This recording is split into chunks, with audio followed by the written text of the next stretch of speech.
Hello, welcome back. In this video we're going to be making the overclocker, we're going to be making some luminators, and we're going to be making the recycler. So let's get to it. So one thing I should have done after building this oil refinery a couple of episodes ago was pop up a plaque and put in requested by Struck V3. There we go, that's your plaque for requesting something, so thank you very much for that. So just another thing before we get going, I've upgraded the power slightly, so I've put in 10 solar panels just along here, connected them all up with the glass fibre cable which runs through the bottom and connects just down here, so it connects just there. So what we're going to need to do to make the overclockers is get some buckets and go to the sea and collect some water. As I live pretty far away, I've made quite a few buckets, but it's fine, I can just transmute them back. So to get the water, all you have to do, just jump in. If you don't, I mean you can do it from the top, but it sort of damages it, it makes the sea look terrible. So when we just right click, and every time we right click you get a little air bubble, so you can fill all these up quite happily. Oh, as long as you get the air, like that. So I've returned with my many buckets of water, and I'll just put them in one of my new chests. Don't think I need all of them on me, so I can demonstrate how we make the overclocker. Okay, so let's make the overclocker. So to start with, what we're going to need to make is some empty cells. So just put tin like this, and that gives you the empty cell.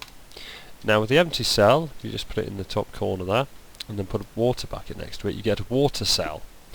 So we just need to make 3 of those, and then once we've got 3, just pick those up. Once we've got 3, go to the extractor and put your water cells in there, and that will give us cooling cells. So I'll see you in a second when that's done. So the next step is to make some circuits. So I'll just make a batch of circuits, I think. I'm sure you've seen me do this a million times now. Let's just do that. So we've got a few of them. 16, that should keep us going for a bit. Okay, so now all we need to do is put the cooling cells at the top, electronic circuit in the middle, and then a piece of wire either side. And there it is, the overclocker. So I'll just show you how much quicker it is with one. So I've got some sticky resin here, we just pop it in, and it starts to go very slowly. But with the overclocker upgrade, you can put it in any of these slots. You can see how much quicker it is. It slowly starts to jump forward. But to make it even quicker, we're going to make even more of these.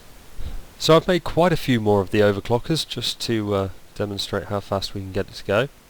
So that's with 2, with 3, 4, 5, 6, 7, 8, 9.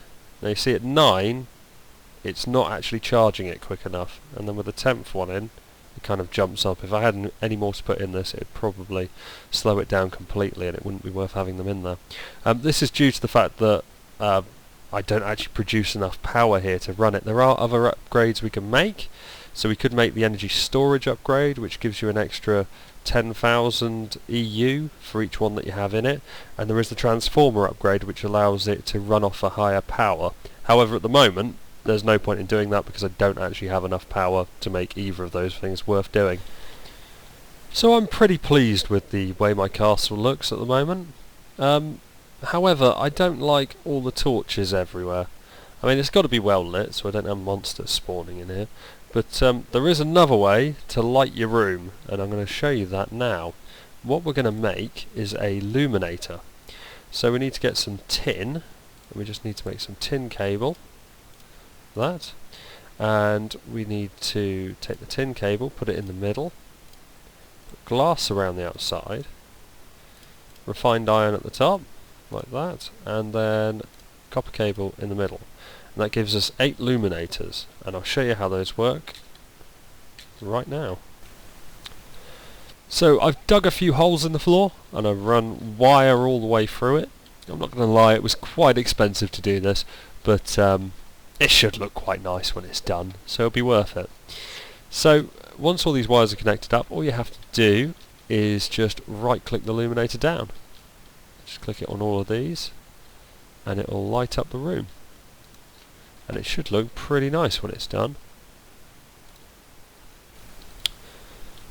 So there it is, I've put them all in, and as you can see the room's quite well lit. I've still left a couple of torches up. I'm still a little bit nervous about getting rid of all of them. I could do with putting some on the walls as well. Another thing you can actually do with them is if you just put it on a block, so say I wanted one here, you can just put it up, and then any electric tool or your mining laser, if you right click on it, it'll power it up. It'll take the power from your mining laser or other tool and put power into it. So I can put another one here as well and do the same with that. Now these ones don't seem particularly bright, especially not as bright as these ones on the floor, but still, I mean, you know, if you've got quite a nice place, you can make it look pretty interesting with those. So just another thing about the Luminators, if you have these somewhere where mobs might actually spawn, when they walk over them it sets them alight, so it's actually quite a good trap as well. Okay, so the next thing we're going to make is the recycler. Now to make a recycler we need to first make a compressor. So, machine block in the middle, smooth stone down either side, and then an electronic circuit at the bottom. Okay, now the compressor goes in the middle, you want glowstone at the top, refined iron either side, and dirt, yes that's right, dirt, here, here and here, and there's the recycler.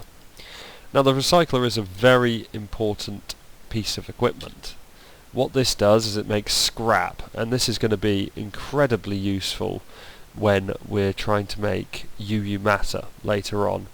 We're going to have to build a reactor first to power the mass fabricator, but the scrap will help speed it along in making UU matter, which is ultimately used for your quantum armor. So pretty important piece of kit. What I'm going to do is I'm just going to put it in here next to my other stuff and just connect it up the same way as the others. So there it is, all hooked up. We just need to sort something out to go into it, so we've got something to recycle and make scrap with. Now I don't think it matters what you put in it. As far as I'm aware, everything just has a 12.5% chance of turning into scrap, so don't go plunging diamonds into it and gold and all sorts. We're just going to set this up so that it takes cobble and possibly dirt as well. Actually, we'll do cobble and dirt, so just in the grey slot as indicated by the pipe, and then we'll go back down here and stop it going into here. It's probably worth quite a bit more to us as scrap. So if we just take those two off by clicking them, that should all start heading down the pipe, going into here and making scrap. So here is the scrap that we've made. Make sure you keep it somewhere safe. It's completely useless at the minute, but later on it will be very handy indeed. So just one more thing I wanted to show you. I've now got a projects board up. So we've got the project, requested by, and the status. So I've been requested to make quantum armor by Gaming Scorpion, and that is currently in progress. This is due to us making the recycler.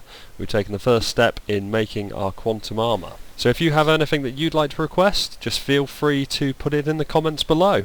So that's it for this video. Thank you very much for watching, and I'll see you next time. Cheers!